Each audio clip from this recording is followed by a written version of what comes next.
My name is Brad Davis, and I am here representing the Gladys Davis family.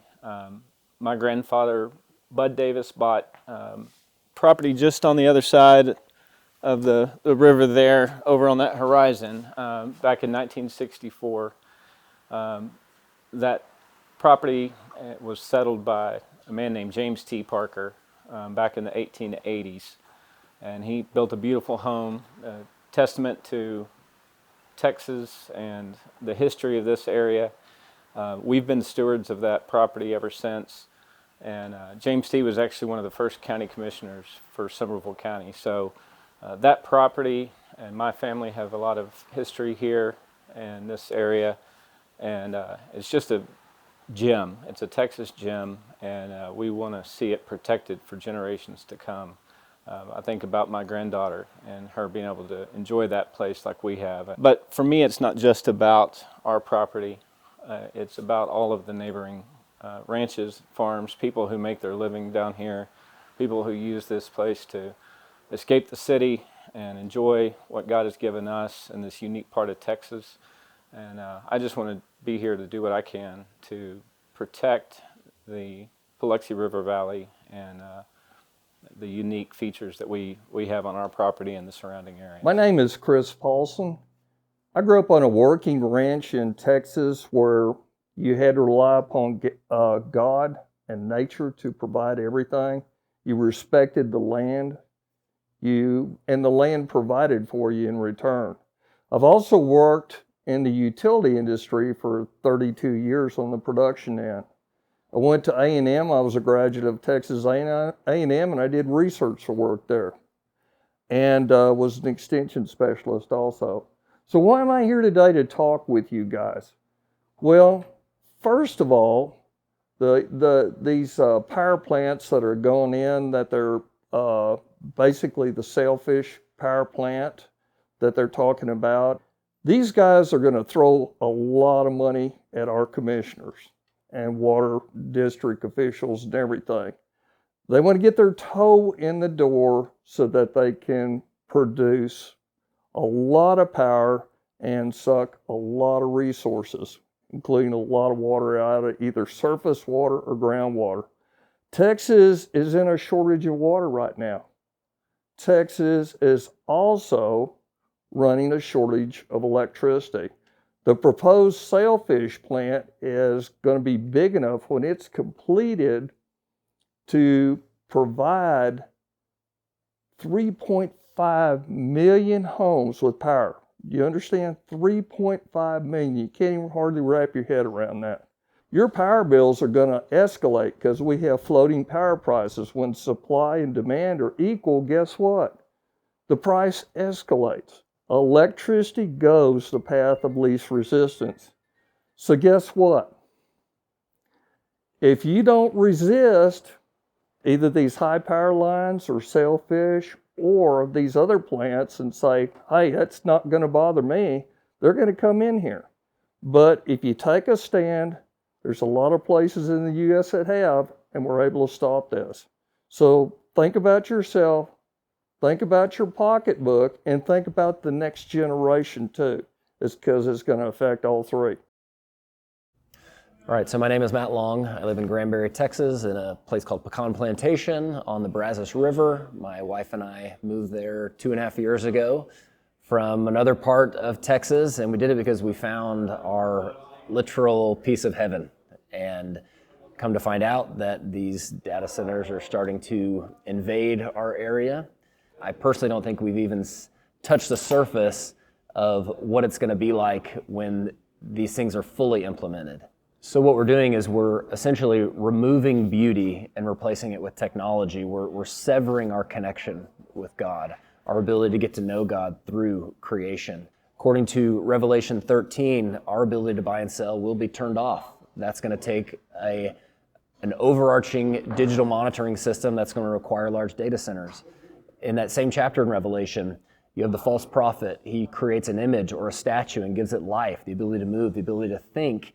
To me, that sounds like a robot with artificial intelligence, and you're going to need large data centers for that. So if we are a Christian county, and if these interpretations of Daniel and Revelation cannot be easily dismissed, then I think we should stand in resistance on principle, on a moral standing, and I believe we can do that. But we do all need to work together, because a transmission line here leads to a data center here, a power plant here leads to a data center somewhere else, and so all these things are connected. So we need to refuse these things on a fundamental level, on a moral ground, so that we can put them to bed forever. Hi, my name is Brian Crawford, and I'm Laura Crawford. we live across the valley from here. We have a similar view, but from the opposite direction. And what you see behind you here is the beautiful Paluxy River Valley. Laura and I have 118 acres on the other side of the valley. We live there, and we raise scimitar horned oryx. If you don't know what those are, they were once a extinct species, but now are on the endangered list. They're from the northern Africa region of the world, but they're being repopulated nowadays, and we have a herd of those. We're not generational landowners like a lot of the others, many of the families in the area, but we chose to live here because we love it and because of what the valley and the community have to offer. It's quiet and peaceful.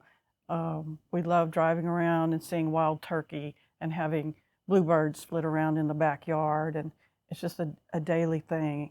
Our property is actually on the Somervell County, Hood County line, and our property also adjoins the properties that are being proposed for these massive data centers. They will literally be in our backyard. Laura and I bought this property with a lot of our life savings that we worked very hard for to make it our home, and we chose to come here, and we intended for this to be our retirement home, where we would live hopefully into old age. And we didn't necessarily buy it for an investment. We bought it to live and to hopefully pass on as a legacy. My name is Judy Ingram. I have been appraising commercial real estate, residential properties, and undeveloped land for over 35 years. I would like to take a moment and explain the definition of external obsolescence and how it applies to the potential development of data centers, power plants, and high-power transmission lines in the Somervell County and Hood County areas. External obsolescence, by definition, is a real depreciation that cannot be fixed by updating the house or making other improvements to your property. In regards to the effect a gas power plant has on residential properties, an incurable external obsolescence is created by pollution that impacts air quality, health concerns such as lung disease, respiratory issues, possibly cancer. The large structures, towers, and lights create unsightly views affecting the property's aesthetic appeal. Continuous operational noise can disturb residents, reducing their quality of life. Increased truck traffic and industrial activity located near residential properties can add to disruption and safety concerns. These outside influences affect the marketability of the residential properties. If given a choice, typical buyers will choose to purchase properties that are not subject to these potential hazards and therefore located a substantial distance away where it is safe. Properties in close proximities of gas power plants can expect 20 to 40% decrease in their market values of real estate if, and this is if, they can even find a qualified buyer. This is not limited to just adjacent properties to the power plants. This is the general area. Through the years, I have had conversations with people purchasing real estate in Granbury as well as in Glenrose. More often than not, their reason for moving to this area was consistent. They loved the small town atmosphere, abundant wildlife, and peace and quiet that our area provides. I'm Brad Morgan, and this is my home. I'm part of the Juan family that's been here since the 1850s. and that's the earliest we can track it back. My grandfather actually came in here and did a lot of sharecropping with people. We've had a battle because of this river before. 25 years ago, a group of people came in and wanted to actually dam up the Paluxy River. And at that time, Paluxy was the last free-flowing river in the state of Texas. We fought, and it's a 20-year battle. And we had fish fries on the Paluxy River, on one of the pecan bottoms. We finally held them off long enough that they just gave up. So I'm kind of hoping that's what happens here, but I hope it happens a little sooner. But they wanted me to tell you kind of some of the history. My grandfather, he got into, besides doing the sharecropping, he got into goats. He ran anywhere from 2,000 to 3,000 goats. There's a field we used to hunt in an old Chevrolet truck. And we set up on the top and we dive off the front of it when we shot something to go get it. And it died on us. And we were across the river, probably 2 miles from my grandmother's house, and it's pitch dark. If you've never been in the country with no moon, it's a sight to be seen when you're out here and the darkness is so dark that the starlights that can actually guide your ways.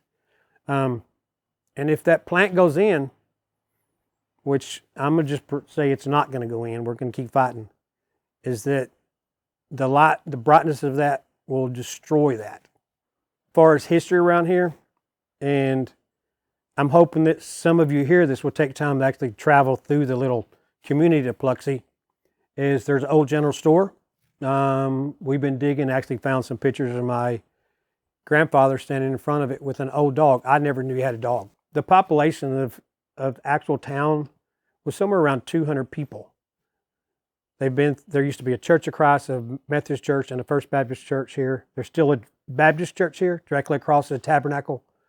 One of my daughters, my oldest daughter, got married there. And so she got married here because of the beauty of the Paluxy Valley. And anything that comes in like this is going to destroy that. It's going to destroy the livelihood of the people around here. It's going to destroy cattle production.